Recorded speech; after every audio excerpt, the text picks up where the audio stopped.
आप सभी को नमस्कार। मैं महेश स्वागत करता हूं आपका अपने YouTube चैनल पर। उम्मीद करता हूं कि आप सब स्वस्थ होंगे। आज का जो हमारा टॉपिक है जो हम डिस्कस करेंगे वो डिस्कस करेंगे क्लासिफिकेशन ऑफ कोलॉइडियल सॉल्यूशंस।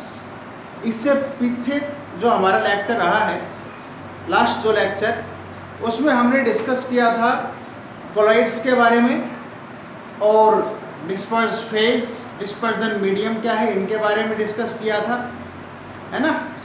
और कोलॉइड्स की कुछ करैक्टरिस्टिक्स हमने डिस्कस की थी। तो आज जो डिस्कस करना है अपने को क्लासिफिकेशन ऑफ कोलॉइडियल सॉल्यूशन। देखो, वैसे तो हम कोलॉइडियल सॉल्यूशन को कई तरीके से क्लासीफाई कर सकते हैं और अलग अलग तरीके से ही उनको पढ़ेंगे। जो फर्स्ट वन अभी हम डिस्कस कर रहे हैं वो है on the behalf of physical state of dispersed phase and dispersion medium. कि भाई जो आपके पास जो डिस्पर्स्ड फेज या जो डिस्पर्जन मीडियम है उनकी फिजिकल स्टेट के आधार पर किस प्रकार से हम कोलॉइडियल सॉल्यूशन को कैटेगराइज कर सकते हैं। तो देखिए इस चीज़ को। सबसे पहले अगर हमारा जो डिस्पर्स्ड फेज है इसकी फिजिकल स्टेट सॉलिड हो, अगर ये सॉलिड है, और मीडियम भी कैसा है आपका, अगर सॉलिड है, मतलब सॉलिड ही डिस्पर्स है किसके अंदर, सॉलिड है, तो आपके पास जो कोलॉइड बनेगा उस कोलॉइड को हम क्या कह देंगे कि ये जो कोलॉइड है आपका ये सॉलिड सोल बनेगा। क्या बनेगा, सॉलिड सोल। इसका एग्जांपल अपने पास जैसे हो जाता है कलर्ड ग्लासेस, या फिर एक बहुत अच्छा एग्जांपल है इसका जेमस्टोन। जेमस्टोन ये जो नवरत्न वगैरह जो होते हैं उनकी बात है। नेक्स्ट अगर हम आगे बात करें नंबर 2 कि आपका डिस्पर्स्ड फेज सॉलिड ही है, डिजोल्व है किसके अंदर, ये लिक्विड में, मतलब डिस्पर्स है किसमें, लिक्विड में। Dispersed phase solid, dispersion medium liquid अगर आपका है, तो जो कोलॉइड आपके पास बनता है उसको हम किस नाम से जानते हैं, सोल। ठीक है, इसका सबसे बड़ा एग्जांपल है अपने पास इंक। ये मार्कर वाली इंक भी यही है जिसमें आपका सॉलिड कंपोनेंट लिक्विड के अंदर डिजोल्व है, या फिर पेंट। ठीक है, पेंट में भी सॉलिड कंपोनेंट जो है वो किसके अंदर डिजोल्व, मतलब डिस्पर्स रहता है, आपका लिक्विड में डिस्पर्स रहता है। थर्ड वन कि अगर आपका solid as a dispersed phase disperse है किसके अंदर, गैस मीडियम में, तो आपके पास जो कोलॉइड बनता है उसको हम किस नाम से जानते हैं, एरोसोल। एरोसोल। अगर गैस आपका डिस्पर्जन मीडियम है, सॉलिड डिस्पर्जन फेज है, तो जो कोलॉइड बनेगा उसको हम क्या नाम देंगे, एरोसोल। और इसका जो एग्जांपल आपके पास आता है जैसे dust storms in air, dust storm in air, जिसमें एयर के अंदर सॉलिड पार्टिकल्स जो है वो क्या हो जाते हैं, डिस्पर्स हो जाते हैं।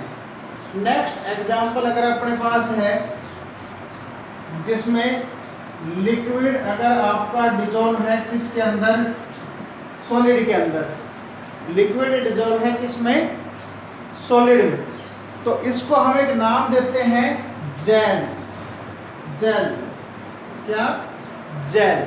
और इसका एग्जांपल अपने पास क्या आ जाएगा, जैसे चीज, बटर या फिर कर्ड एटसेट्रा। कई एग्जांपल इसके हैं जो हम खाते हैं, वो सब इसी कैटेगरी के अंदर आते हैं, जेल की कैटेगरी के अंदर, जिसमें liquid as a dispersed phase solid dispersion medium में रहता है, जेल कोलॉइडल सॉल्यूशन बनता है। ये कुछ एग्जांपल्स के चीज, बटर, कर्ड एटसेट्रा। ठीक है। नेक्स्ट वन, अगर आपके पास liquid as a dispersed phase disperse है लिक्विड मीडियम में, तो आपके पास जो कोलॉइड बनता है वो बनता है भाई आपका इमल्सन। क्या बनेगा, इमल्सन। एक बहुत ही काम की चीज है ये दोनों, इमल्सन और जेल। इमल्सन का सबसे बड़े एग्जांपल है आपके पास मिल्क इज एन इमल्सन, जिसमें लिक्विड ही लिक्विड में डिसॉल्व होता है, और इन वाटर टाइप इमल्सन है ये। और इसके अलावा आपके पास एक बहुत अच्छा एग्जांपल और है medicines are also example of liquid type of emulsion. Next अगर हम बात करें 6 नंबर, जिसमें आपका लिक्विड डिजोल्व है अगर किसके अंदर, गैस के अंदर, तो आपके पास जो कोलॉइड बनेगा वो कोलॉइड जो है उसको हम क्या नाम देंगे भाई, एरोसोल। और इसका जो एग्जाम्पल हो जाएगा वो क्या हो जाएगा, जैसे इंसेक्टिसाइड स्प्रे, इंसेक्टिसाइड स्प्रे जो हम खेतों में करते हैं फसल पे इंसेक्टिसाइड स्प्रे, तो उसमें क्या है, लिक्विड कुछ देर के लिए जो है वो गैस के अंदर डिस्पर्स हो जाता है, एरोसोल बनता है। या जैसे फॉग, मिस्ट, ये भी सब एरोसोल बनाते हैं लिक्विड इन गैस का, एक कोलोइडल सॉल्यूशन। नंबर 7 अगर हम बात करें और नंबर 8 यहीं पर हम इसको खत्म करेंगे, ठीक है। नंबर 7 जो अपने पास है, अगर गैस आपकी as a dispersed phase dissolve है किसके अंदर, सॉलिड के अंदर, तो अपने पास जो बनता है वो बनता है सॉलिड सोल, ओके। और भाई इसका जो एग्जांपल है अपने पास फोम रबर, ये इसका एग्जांपल है फोम रबर। और नंबर 8 जो है आपके पास कि अगर गैस आपकी as a disperse phase dissolve है किसके अंदर, डिस्पर्स है किसके अंदर, लिक्विड के अंदर, तो आपके पास जो बनेगा वो बनेगा भाई, गैस अगर आपकी डिजोल्व है किसमें, लिक्विड में, तो ये जो है आपको बना के देती है भाई खाली सोल। और इसका जो एग्जांपल आपके पास आता है वो आता है ये जैसे जो झाग वगैरह जो बनते हैं ना, फोम वगैरह, ये जो साबुन के जो झाग वगैरह जो बनते हैं, फ्रोथ वगैरह जो बनती है, वो इसी का एग्जांपल है जिसमें गैस आपकी जो है वो डिस्पर्स होती है किसके अंदर, लिक्विड के अंदर। एग्जांपल इसका क्या आ जाएगा आपके पास, फोम आ जाएगा। और नंबर 9 जो है, गैस इन गैस कभी भी कोलोइडल सॉल्यूशन नहीं बनाएगी, क्योंकि गैस इन गैस जो है वो एक होमोजेनियस मिक्सर फॉर्म कर लेती है। और क्योंकि gas in gas homogeneous mixer form कर लेगी तो उस वजह से वो कोलोइडल नहीं होगा। क्योंकि कल हमने कोलोइडल की कैरेक्टरिस्टिक पढ़ी थी, तो उसमें हमने एक बात जानी थी कि जो कोलोइडल्स होते हैं, कोलोइडल का जो नेचर होता है वो कैसा होता है भाई, आपका हेट्रोजीनियस नेचर होता है।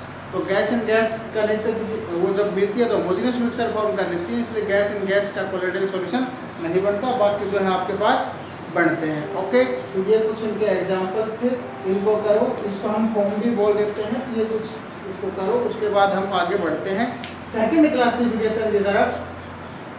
Classification on the behalf of interaction between the particles of disperse phase and dispersion medium. तब तक इसको देखो। अब हम बात करते हैं classification on the behalf of interaction between disperse phase and dispersion medium. जो डिस्पर्स फेज है और जो डिस्पर्जन मीडियम है, उनके बीच में किस प्रकार का इंटरेक्शन या अट्रैक्शन है, उसके बिहाफ पर हम कोलोइडल सॉल्यूशन को कितने तरीके से कैटेगराइज कर सकते हैं। तो on the behalf of the interaction between disperse phase and dispersion medium, we can classify the colloids in 2 types as lyophilic colloids and lyophobic colloids, okay। lyophilic colloids या फिर lyophobic colloids, दो तरीके से इसको कैटेगराइज हम कर सकते हैं। जो lyophiलिक colloids हैं उनको हम आसानी से बना सकते हैं। इसमें जो कंपोनेंट होगा डिस्पर्स फेज और डिस्पर्स मीडियम, उसके अंदर एक स्ट्रॉन्ग अट्रैक्शन होगी, स्ट्रॉन्ग एफिनिटी होगी दोनों के बीच में, ये रिवर्सिबल नेचर के होते हैं। और जो लायोफोबिक कोलॉइड्स हैं उनके बीच में इंटरेक्शन नहीं होती, स्ट्रॉन्ग इंटरेक्शन नहीं होती, इनको बनाना भी मुश्किल है, स्पेशल टेक्निक से बनाया जाता है, और ये इरिवर्सिबल नेचर के होते हैं। तो देखते हैं इनको, दो प्रकार के बताए हैं, एक तो क्या, lyophilic colloids.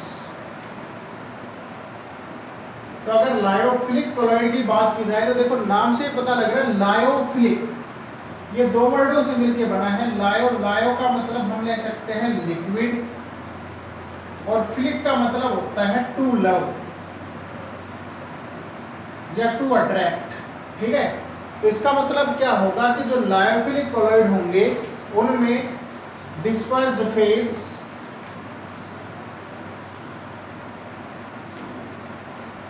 And dispersion medium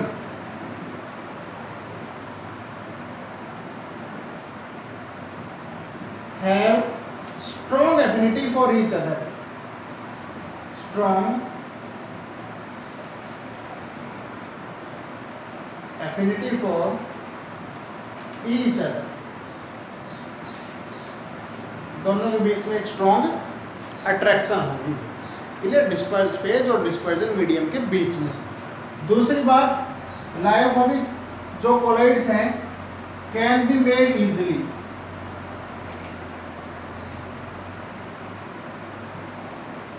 आसानी से हम इनको बना सकते हैं। Just by mixing disperse phase और disperse medium we can prepare the lyophilic colloid. For example, जैसे starch in water, starch in water, तो स्टार्च इन वाटर एक कोलॉइड हो जाएगा। और एक किस प्रकार का कोलॉइड है आपके पास, लायोफिलिक कोलॉइड है, जिसमें हम स्टार्च के अंदर वाटर डालेंगे, जैसे ही डालेंगे वैसे ही आपके पास एक कोलॉइड जो है वो प्रिपेयर हो जाएगा। इसका नेचर जो है लायोफिलिक कोलॉइड का वो होता है रिवर्सिबल, रिवर्सिबल नेचर। इसका मतलब जैसे हमने ये कोलॉइड बनाया स्टार्च इन वाटर का, ठीक है, तो अब हम क्या कर सकते हैं, वाटर को सेपरेट और स्टार्च को अलग कर सकते हैं। जैसे ही वाटर डालेंगे स्टार्च के अंदर, दोबारा से आपके पास कोलॉइड तैयार हो जाएगा। सेपरेट करेंगे अलग हो जाएगा, दोबारा से वाटर डालेंगे तो कोलॉइड तैयार हो जाएगा। मतलब ये जो है इनका नेचर कैसा होता है, रिवर्सिबल। नेक्स्ट अगर बात की जाए तो लायोफिलिक कोलॉइड जो होते हैं ये स्टेबल कोलॉइड है। ये जो है कैसा सॉल्यूशन बनाते हैं, स्टेबल कोलॉइडल सॉल्यूशन बनाते हैं। नेक्स्ट बात, क्योंकि इसमें कोई स्पेशल मेथड हम यूज नहीं करते कोलॉइड बनाने के लिए, जस्ट हमने क्या किया, डिस्पर्स फेज और डिस्पर्सिव मीडियम को जस्ट मिक्स किया है विद ईच अदर। तो जब कोलॉइड आपके पास बनता है तो वहाँ पर कोलॉइड पे किसी प्रकार का चार्ज डेवलप नहीं होता, no charge present over the components of colloid, no charge present over component of colloids, components of colloids, colloid के जो कंपोनेंट है उसके ऊपर कोई भी किसी भी प्रकार का चार्ज नहीं बनता लायोफिलिक कोलॉइड में। नेक्स्ट अगर हम बात करें आगे, तो जो लायोफिलिक कोलॉइड है same density, same surface tension, one second, have high viscosity, have high viscosity then dispersion medium. जो आपके लायोफिलिक कोलॉइड होंगे उनकी विस्कोसिटी जो है वो डिस्पर्जन मीडियम के मुकाबले क्या हो जाएगी, बढ़ जाएगी। कारण ये, क्योंकि जब आपका डिस्पर्स फेज मीडियम में जाकर के डिस्पर्स होगा तो एक अच्छा कोलॉइडल बनेगा और वो कोलॉइडल क्या करेगा, उस मीडियम की विस्कोसिटी को इंक्रीज करवा देगा, जिससे वो लिक्विड जो है, जो मीडियम है वो फ्लो करने की एबिलिटी उसकी थोड़ी क्या हो जाएगी, कम हो जाएगी। क्लियर। नेक्स्ट बात, अगर हम आगे देखें तो जो लायोफिलिक कोलॉइड है does not show Tyndall effect. जो लायोफिलिक कोलॉइड है वो टिंडल इफेक्ट शो नहीं करेंगे, मतलब इससे जो पथ ऑफ लाइट है वो अपने लिए विजिबल नहीं होगा लायोफिलिक कोलॉइडल सॉल्यूशन के अंदर। ठीक है, तो ये कुछ जो है कैरेक्टरिस्टिक हमें देखने को मिलती हैं किसकी, लायोफिलिक कोलॉइड्स की, जिसमें जो आपका डिस्पर्स फेज और डिस्पर्जन मीडियम है उनके अंदर एक स्ट्रॉन्ग एफिनिटी रहती है, तुरंत प्रभाव से मिलते ही एक अच्छा कोलॉइडल बनता है आपके पास। और जब ये कोलॉइड बनेगा तो कुछ ये कैरेक्टरिस्टिक आपको देखने को मिलेंगी कि वो रिवर्सिबल नेचर का होगा, कंपोनेंट्स को मिलते ही बन जाएगा, स्टेबल भी होगा, टिंडल इफेक्ट से नहीं करेगा, विस्कोसिटी बढ़ जाएगी और कंपोनेंट्स और कोलॉइड में कोई चार्ज प्रेजेंट नहीं होगा। अब हम बात करते हैं किसकी, लायोफोबिक कोलॉइड्स की, उसको देखो। तो on the behalf of interaction, पहला हमने लायोफिलिक पढ़ लिया, अब हम बात करते हैं लायोफोबिक कोलॉइड्स की। तो लायोफोबिक कोलॉइड्स क्या होंगे देखो फोबिक जो वर्ड है, लायोफोबिक, फोबिक जो वर्ड है वो फोबिया से आया है। फोबिया का मतलब क्या होता है? टू हेट, मतलब किसी के प्रति एक रिपल्सन की भावना होना, ठीक है। तो लायोफोबिक कोलॉइड्स क्या होंगे? जिसमें डिस्पर्स्ड फेज और डिस्पर्जन मीडियम के बीच में एक इंटरेक्शन, एक स्ट्रॉन्ग एफिनिटी नहीं होगी। मतलब डिस्पर्स फेज जो है वो डिस्पर्जन मीडियम के साथ कोई खास एक अट्रैक्शन फील नहीं करेगा। उस प्रकार का जो कोलॉइड आपके पास बनेगा उसको हम क्या बोलेंगे भाई? लायोफोबिक कोलॉइड बोलेंगे। अब इसका एग्जाम्पल अगर हम बात करें तो उससे पहले हम एक बात कर रहे थे, क्योंकि लायोफोबिक कोलॉइड है तो लायोफोबिक कोलॉइड है मतलब डिस्पर्स फेज और डिस्पर्स मीडियम में कोई इंटरेक्शन ही नहीं है, तो इस प्रकार का कोलॉइड आसानी से नहीं बनना चाहेगा। तो these type of colloids cannot be made easily. These types of colloids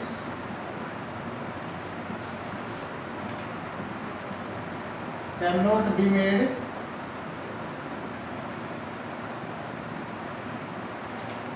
आसानी से नहीं बना सकते। Special methods are used for the preparation of lyophobic colloids, है ना। कुछ स्पेशल मेथड अपने पास है जिनको हम अडॉप्ट करते हैं, are used to prepare lyophobic colloid. Lyophobic colloid को बनाने के लिए कुछ स्पेशल मेथड्स हमें अडॉप्ट करने पड़ते हैं। इसका एग्जांपल लायोफोबिक कोलॉइड का, जैसे अपने पास सिंपल सा अगर मैं बात करूं तो कोई भी मेटल का सोल, जैसे गोल्ड सोल या सिल्वर का सोल इन वाटर, ये इनके एग्जांपल्स हैं। जैसे सिल्वर इन वाटर या गोल्ड इन वाटर, तो आसानी से इनका कोलॉइडल सॉल्यूशन नहीं बनता है। इसको स्पेशल मेथड से बनाया जाता है, बाय ब्रेडिक्स आर्क मेथड। उसको आगे हम डिस्कस करेंगे।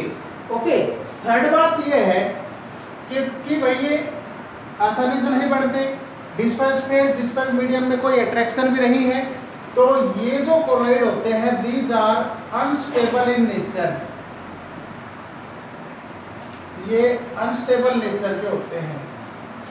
नेक्स्ट बात ये है क्योंकि इनको बनाने के लिए स्पेशल टेक्निक्स अडॉप्ट की जाती हैं, तो उस सेपरेट टेक्निक्स के दौरान कई बार जो कोलॉइडल पार्टिकल्स, जो कोलॉइडल कंपोनेंट्स हैं कोलॉइडल सॉल्यूशन के, उनके ऊपर क्या डेवलप हो जाता है? एक चार्ज डेवलप हो जाता है।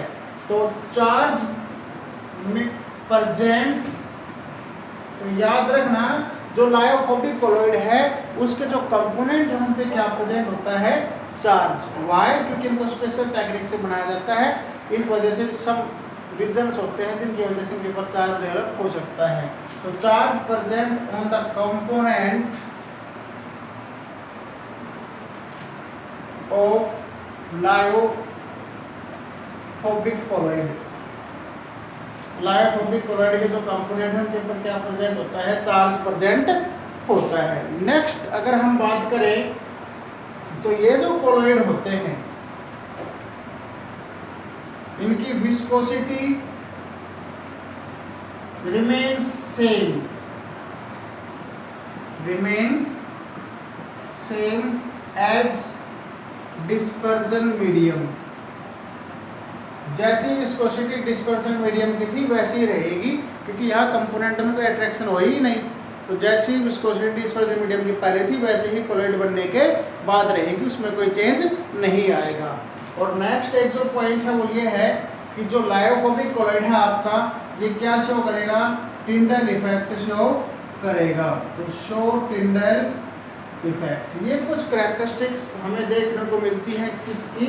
लायोफोबिक कोलॉइड्स की। तो ये थी अपने पास दूसरी क्लासिफिकेशन कोलॉइडल सॉल्यूशन की, on the behalf of interaction between dispersed phase and dispersion medium, जिसमें हमने देखा कि दो प्रकार के कोलॉइड्स आपके पास हैं, एक तो लायोफिलिक और एक लायोफोबिक। लायोफिलिक में अट्रैक्शन होती है डिस्पर्स फेज और डिस्पर्जन मीडियम में, और लायोफोबिक के अंदर नहीं होती। Clear?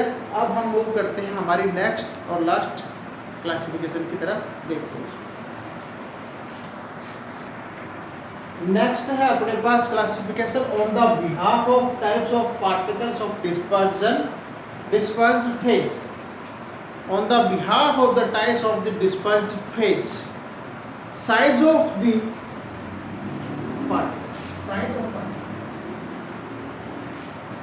Size of particle of dispersed phase के बिहाफ पर हम इसको कैसे कैटेगराइज करेंगे। तो size of particle of dispersed phase के बिहाफ पर हमारे जो कोलोइडल सॉल्यूशन है हम उनको 3 तरीके से कैटेगराइज कर सकते हैं।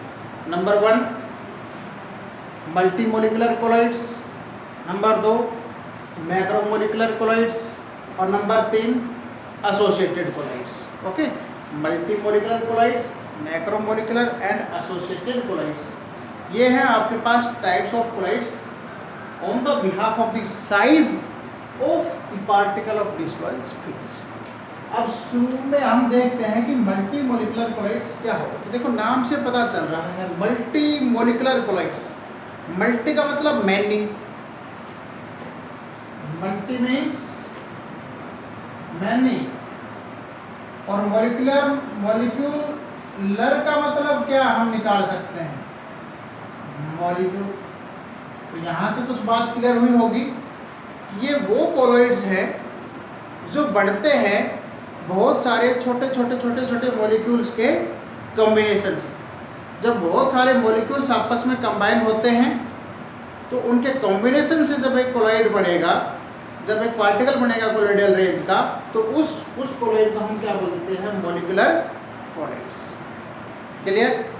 जैसे आपके पास गोल्ड है, तो गोल्ड के पार्टिकल है, अगर आपके पास गोल्ड का एटम है मान लो आपके पास, और भाई इसके पार्टिकल्स का साइज है less than 1 nanometer, less than 1 nanometer, और गोल्ड के ढेर सारे पार्टिकल्स आपके वाटर के अंदर हमने डिजोल्व करवाए इसी तरीके से बाय सम स्पेशल टेक्निक्स। ऐसे तो डिजोल्व होगा नहीं, उसके लिए स्पेशल टेक्निक लगती है, ब्रिक्स आर्क मेथड हम आगे यूज करेंगे, तो डिजोल्व हो गया। अब ये ढेर सारे बहुत सारे जो पार्टिकल हैं गोल्ड के, जिनका कि साइज लेस देन कितना है, 1 नैनोमीटर। जब ये ढेर सारे पार्टिकल्स आपस में नजदीक नजदीक आते हैं और कंबाइन होते हैं, तो इनका जो कॉम्बिनेशन है, उस कॉम्बिनेशन से आपके पास जो कोलॉइड, यहाँ जो पार्टिकल बना आपके पास, ये जो पार्टिकल है इनका साइज तो कैसा है, लेस देन 1 नैनोमीटर। और जब ये कंबाइन हो जाएंगे तो एक बिग साइज पार्टिकल बनेगा जिसका साइज कितना हो जाएगा, मोर देन 1 नैनोमीटर। तो ये जो है आपके पास क्या बन जाएगा, कोलॉइड बनेगा। इसी को अपन क्या बोलते हैं, मल्टीमोलिकुलर कोलॉइड्स। तो कैसे इसको हम डिफाइन कर सकते हैं, मल्टीमोलिकुलर कोलॉइड्स को are the colloidal solution, are the colloidal solution formed by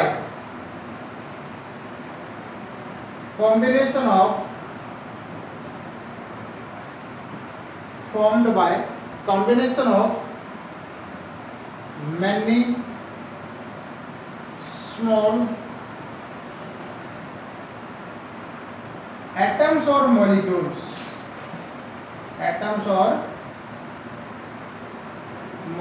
of size less than 1 nanometer. ठीक है, ये वो कोलॉइडल सॉल्यूशन है जो कैसे बनते हैं, combination of many small atoms और मॉलिक्यूल्स जिनका साइज कैसा हो, लेस देन 1 नैनोमीटर। तो 1 नैनोमीटर से कम साइज के पार्टिकल्स कंबाइन होकर के अपना साइज किस रेंज में ले आएंगे, कोलॉइडल रेंज में। ढेर सारे पार्टिकल्स मिलकर के एक रेंज में आए हैं, तो इसको हम क्या कह देते हैं, मल्टीमोलिकुलर कोलॉइड्स कह देते हैं। इनकी कुछ खास बातें हैं जो हम यहाँ डिस्कस कर लेते हैं। ये जो कोलॉइड्स हैं, अगर मैं बात करूँ कि इनका एग्जाम्पल क्या होगा, तो एग्जाम्पल इनका क्या होगा, colloid of metals and non metals, metals and non metals are example of multimolecular colloids. Clear. एक और इनकी विशेष बात है कि these colloids are lyophilic in nature, lyophobic in nature, lyophobic in nature. ये जो कोलॉइड हैं आपके, इनका नेचर कैसा होता है, लायोफोबिक। ये लायोफोबिक रेंज को बिलोंग करते हैं। ठीक है, तो ये कुछ बातें थी आपके पास रिगार्ड्स द मल्टीमोलिकुलर कोलॉइड्स। अब हम डिस्कस करेंगे किसको, मैक्रोमोलिकुलर कोलॉइड्स को। तो देखना उस चीज को, ओके। नेक्स्ट बात करते हैं मैक्रोमोलिकुलर कोलॉइड्स की। तो मैक्रोमोलिकुलर कोलॉइड्स के बारे में देखो, जैसे कि नाम से पता चल रहा है macromolecular colloids. Macro means big size.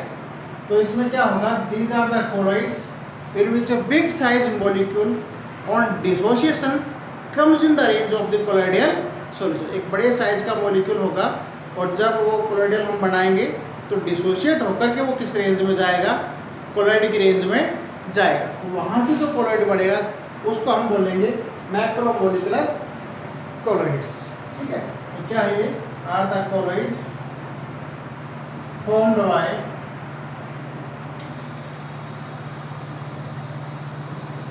Dissociation of big size molecule into colloidal rings,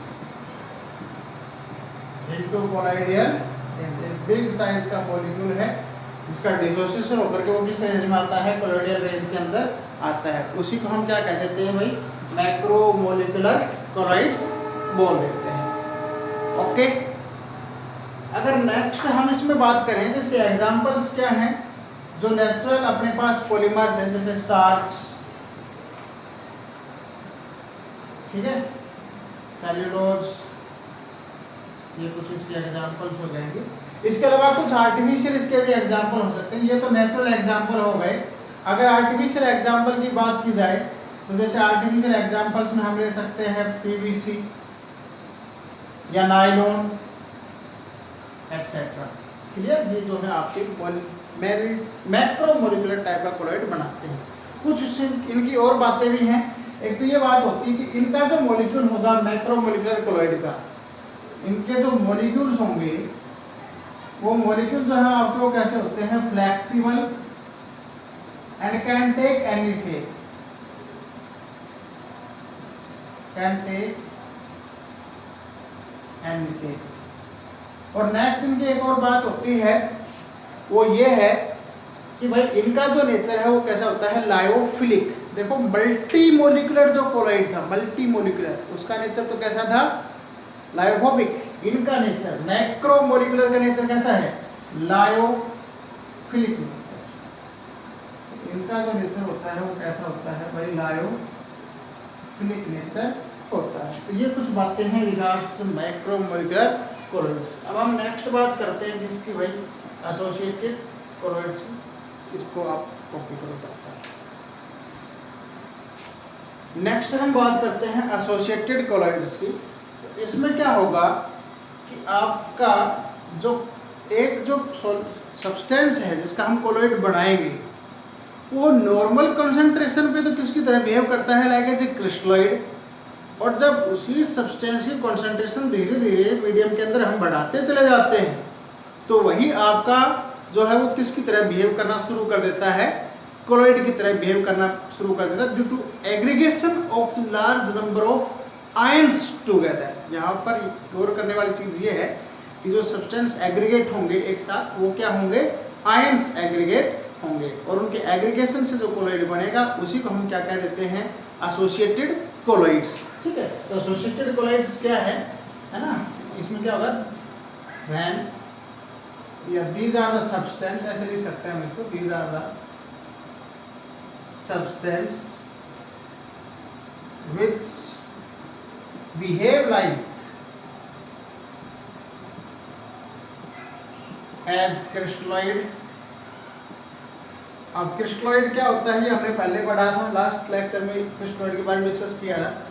eight low concentration, at low concentration and behave as colloid. और यही जो है ये कोलॉइड की तरह बिहेव करना शुरू कर देते हैं at high concentration, behave as colloid at high concentration. High concentration पे किसकी तरह बिहेव करना शुरू कर देंगे, ये कोलॉइड की तरह बिहेव करना शुरू कर देंगे, है ना। These are also known as the mycelium, ठीक है। इसी यहीं से जो कोलॉइड आपके पास बनेगा, जो colloid formed, the colloid formed is known as associated colloids, और इसी को हम क्या कह देते हैं भाई, एसोसिएटेड कोलॉइड्स। इस एसोसिएटेड कोलॉइड्स में होता क्या है, aggregation of large number of ions, large number of ions, ढेर सारे आयंस आपस में एग्रीगेट होते हैं, वहीं से आपके पास एसोसिएटेड कोलॉइड्स बनता है। एसोसिएटेड कोलॉइड्स का जो कंपोनेंट है, जो सब्सटेंस, उसके अंदर दोनों प्रकार के पार्ट्स होते हैं, लायोफिलिक वाला भी और लायोफोबिक वाला भी। Associated colloid have both part, lyophilic as well as lyophobic. ये लायोफिलिक पार्ट भी रखते हैं और लायोफोबिक वाला पार्ट भी अपने साथ रखते हैं, ठीक है। एग्जाम्पल है इसका माइसेली formation by soaps and detergent, जो सोप्स और जो डिटर्जेंट माइसेली फॉर्मेशन करते हैं वो इसका क्या है, एग्जाम्पल है। और ये जो एग्रीगेशन होता है ये कंसंट्रेशन पे और एक टेम्परेचर पे होता है। जिस कंसंट्रेशन पे एग्रीगेशन होता है उस कंसंट्रेशन को तो हम कह देते हैं क्रिटिकल माइसेली कंसंट्रेशन, और जिस टेम्परेचर पे ये प्रोसेस होता है उसको हम बोल देते हैं क्राफ्ट टेम्परेचर। तो यहाँ से एक बात अपने पास और निकलती है कि माइसेली फॉर्मेशन या एसोसिएटेड कोलॉइड फॉर्मेशन भी हम कह सकते हैं इसको, ठीक है। माइसेली formation takes place at a particular temperature, at a particular temperature and concentration। ये एक पर्टिकुलर टेम्परेचर और कंसंट्रेशन पे होता है। जिस टेम्परेचर पे ये होता है उसको तो हम क्या कह देते हैं भाई, क्राफ्ट टेम्परेचर। तो क्राफ्ट टेम्परेचर क्या है, the temperature at which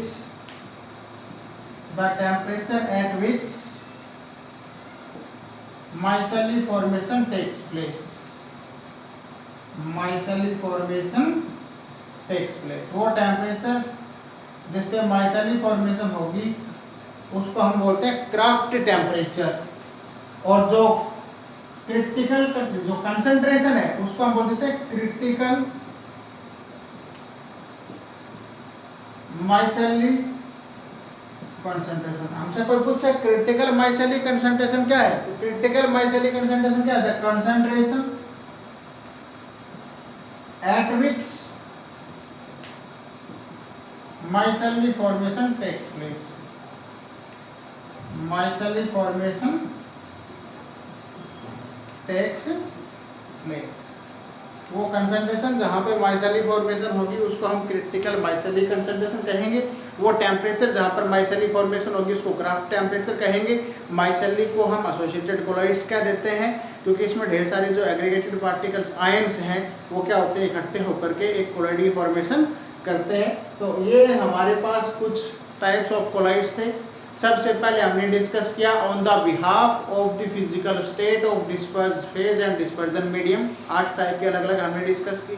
second one जो हमने डिस्कस किया वो डिस्कस किया on the behalf of the interaction between disperse phase and dispersion medium. 2 उसमें डिस्कस किए, लायोफिलिक एंड लायोफोबिक। और लास्ट वन जो हमने डिस्कस किया है वो डिस्कस किया है size of particle of dispersed phase के आधार पर। 3 हमने डिस्कस किए हैं, मल्टीमोलिकुलर, मैक्रोमोलिकुलर और एसोसिएटेड कोलॉइड्स। इनको आराम से बैठ करके रीड करें, ठीक है। घर पे रहें, स्वस्थ रहें, मस्त रहें, पढ़ते रहें। बहुत बहुत धन्यवाद। और हाँ, एक ज़रूरी बात, अगर आप हमारे चैनल पर नए हैं और अगर अभी तक आपने हमारा चैनल सब्सक्राइब नहीं किया है तो हमारे चैनल को सब्सक्राइब करें।